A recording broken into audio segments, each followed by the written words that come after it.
Assalamu alaikum student mathematics 4024. Welcome to Maths Guru. I hope you all are fine. I am fine too. Alhamdulillah.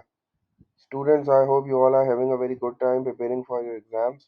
मैंने भी सोचा कि एक छोटा सा क्वेश्चन जो है ना तुम लोग के साथ शेयर कर दूं ताकि तुम लोग की प्रिपरेशन जो है ना थोड़ी सी और ट्यून अप हो जाए। And this is a question on vectors. मुझे पता है वेक्टर्स जो है वो तुम लोग को काफ़ी तंग कर रहे होंगे। और ये क्वेश्चन जो है ना पास पेपर का क्वेश्चन है, तो इसका सॉल्यूशन जो है वो जल्दी से डिस्कस कर लेते हैं इस वीडियो में, बल्कि साथ मिलके ही सॉल्व कर लेते हैं इसको। So let's just begin the video. I hope ये वीडियो तुम लोग के लिए हेल्पफुल होगी इंशाल्लाह। Let's just read out the question first. दो पार्ट है क्वेश्चन के, बस छोटा सा क्वेश्चन है।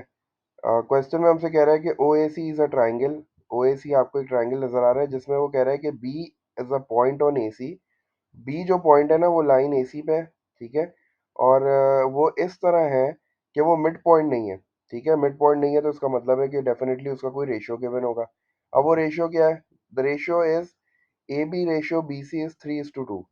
मतलब ए बी जो है वो 3 पार्ट्स है और बी सी जो है वो 2 पार्ट्स है। इसका मतलब ये हुआ कि जो टोटल पार्ट्स हुए यहाँ से लेके यहाँ तक वो 3+2 हो गए। मतलब टोटल पार्ट्स जो है वो 5 हो गए। ए सी को उसने 5 पार्ट्स में डिवाइड किया हुआ है, जिसमें से ए बी जो है वो 3 पार्ट्स है और बी सी जो है वो हमारे पास 2 पार्ट्स है। तो ये थोड़ी सी इन्फॉर्मेशन थी जो कि हमने क्वेश्चन से फाइंड आउट कर ली। अब हमने इंडिविजुअल के बाद फिर हम क्या करते हैं, फिर हम जो है ना इसको टोटल के रेशियो में लिखते हैं। तो पहले हम ए बी की बारी है, तो हम पहले ही क्वेश्चन पढ़ने से पहले इस पे वो वाला काम कर लेते हैं कि हमने अब इंडिविजुअल रेशियोज जो है वो आइडेंटिफाई कर लिए हैं। अब मैं ज़रा देखता हूँ कि ए बी का जो रेशियो है with respect to the total वो कैसे बनेगा। तो A B is basically 3 parts, तो ए बी जो है वो 3 पार्ट्स है। और 3 पार्ट्स कितने में से है? 3 पार्ट्स 5 में से है। और ये 3/5 किसका है? What is the total length? तो टोटल लेंथ हमारे पास है ए सी, तो हमने जो है वो यहाँ ए सी लिख दिया। तो ये हमारा टोटल जो है, ठीक है। एसी पे मैंने इस तरह का एरो लगा दिया ताकि मुझे जो है वो आइडिया हो जाए कि this is the ratio of A B with respect to A C. ठीक है ना, ए बी और ए सी का रेशियो जो है वो हमने इस फॉर्म में लिख दिया। अब अच्छी बात यह है कि I can find out A B. मैं ए बी फाइंड आउट कर सकता हूँ कैसे? अगर मुझे ए से बी जाना है, if I have to go from A to B, तो देखो मैं रूट क्या लूंगा, सही है। तो मुझे ए से बी जाना है, इसका मतलब मेरी स्टार्टिंग पॉइंट ए है। तो ए से बी जाने के लिए मैं ये वाला रूट तो ले नहीं सकता क्योंकि इसमें मुझे कुछ पता ही नहीं है। तो पहले मैं ए से ओ जाऊंगा।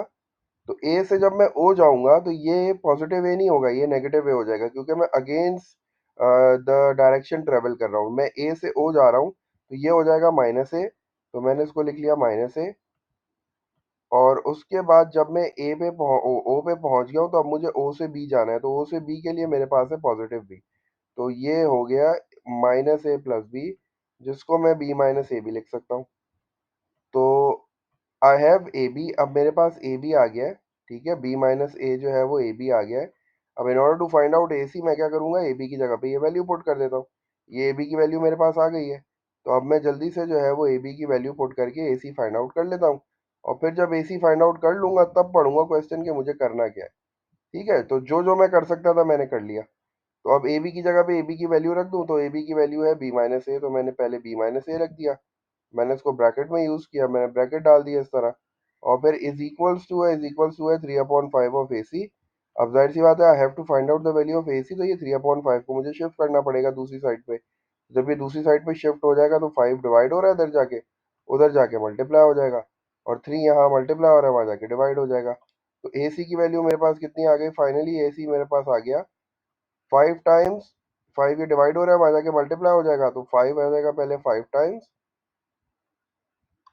इसके साथ जो है वो बी माइनस ए आ जाएगा, ठीक है। और 3 जो है यहाँ मल्टीप्लाई हो रहा था, वहाँ जाके डिवाइड हो जाएगा। तो मैंने जो है वो 5 के नीचे 3 लिख दिया। तुम पूरे के नीचे भी लिख सकते हो, एक ही बात है। मैंने यहाँ 5/3 लिख लिया, तो this is the value of A C.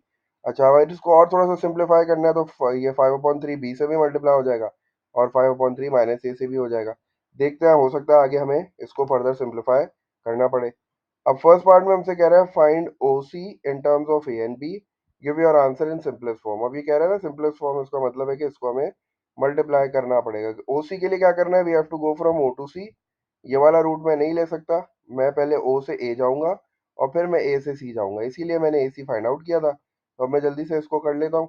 In order to find out O C, O C find out करने के लिए मैं क्या करूंगा भाई, पहले मैं जा रहा हूँ ओ से ए, तो ओ से ए के लिए क्या करना है मुझे, पॉजिटिव ए हो जाएगा। ठीक है, ओ से जब मैं ए जाऊंगा तो पॉजिटिव ए हो जाएगा, क्योंकि मैं इसी डायरेक्शन में ट्रेवल कर रहा हूँ और ये जो ओरिजिनल डायरेक्शन है वो भी यही है। तो पॉजिटिव ए हो गया, ए पे मैं पहुंच गया। अब मुझे ए से सी आना है, तो ए सी की डायरेक्शन भी बिल्कुल ऐसे ही है, तो ए सी भी जो है वो इसके साथ ऐड हो जाएगा, तो ये आ जाएगा प्लस 5/3। अब मैं दोनों को मल्टीप्लाई कर लेता हूँ ताकि मेरा एक स्टेप बच जाए। ठीक है, क्योंकि मुझे सिंप्लीफाई तो करना ही है, तो ये हो जाएगा 5/3 बी, और फिर ये हो जाएगा -5/3 ए। ठीक है, अब लाइक टर्म्स हैं, ए की दो टर्म्स हैं, बी की तो एक ही है, लेकिन ए की दो टर्म्स हैं, तो अब मुझे एलसीएम लेना पड़ेगा। तो मैं क्या करूँगा, बी को इधर कर देता हूँ और इसको इधर कर देता हूँ, तो एक स्टेप मुझे और करना पड़ेगा।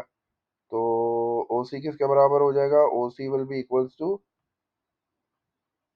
A-5/3 A. ठीक है, A-5/3 हो जाएगा। लाइक टर्म्स को एक साथ कर लेता हूँ, A-5/3 ए। अब यहाँ मुझे एलसीएम लेना पड़ेगा। ठीक है, और ये जो 5b है इसको मैं आखिर में कर देता हूँ, प्लस 5b/3 बोल लो या 5/3 टाइम्स बी बोल लो, एक ही बात है इसमें। ठीक है, तो अब बी की तो एक ही टर्म है, तो बी तो एज इट इज ऐसी रहेगी। अब इन दोनों का जब मैं एलसीएम लूंगा, इसके नीचे है 1, तो ये हो जाएगा मेरे पास 3, तो ये हो जाएगा 3a-5a। तो 3a-5a जो है वो -2a हो जाएगा। ठीक है, तो ये हो जाएगा -2a/3, और दिस विल बी +5b/3। अब तुम्हें पता है माइनस वाली टर्म जो है वो पहले अच्छी नहीं लगती, तो हम क्या करते हैं, इसको थोड़ा सा शिफ्ट कर लेते हैं, और कुछ हमारे पास जो है वो कॉमन भी है, तो हम कॉमन भी ले लेते हैं, ये और सिंप्लीफाइड फॉर्म में हो जाएगा। ठीक है, तो अब मैं क्या कर रहा हूँ, in order to simplify my answer, मैं जो है वो 1/3 को कॉमन ले रहा हूँ।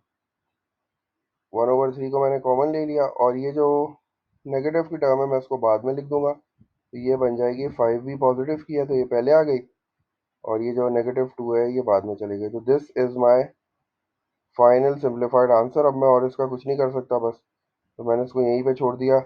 ठीक है, 1/3 मैंने कॉमन ले लिया, तो ये आ रहा था -2a + 5b। अब चूंकि माइनस की टर्म में पहले नहीं लिखता, मैंने 5b पहले लिख लिया और फिर -2 हो गया। सही है, तो this is the value of